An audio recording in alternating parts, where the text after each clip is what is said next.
Samantala, Idol, natukoy naman po sa naganap na pulong ng Public Order and Safety Office Dagupan ang kadalasan po ng mga pinagmumulan ng traffic congestions sa mga kakalsadahan, lalong-lalo na sa bahagi ng Bunuan Gusset sa lungsod.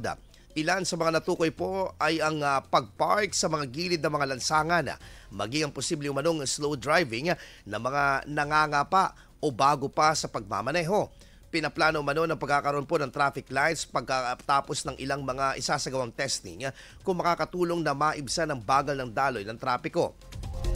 Bagamat inaasahan ang aksyon ng gobyerno ukol dito, hinihikayat naman ang lahat ng mga motorista na makiisa at sumunod sa batas trapiko upang maging maayos ang siste sa kakalsadahan at maiwasan ang matinding traffic. Samantala, sakaling may nais pang idulog ang mga drivers at operators ay bukas umano ang tanggapan ng lokal na pamahalaan ng Dagupan upang marinig ito upang matugunan.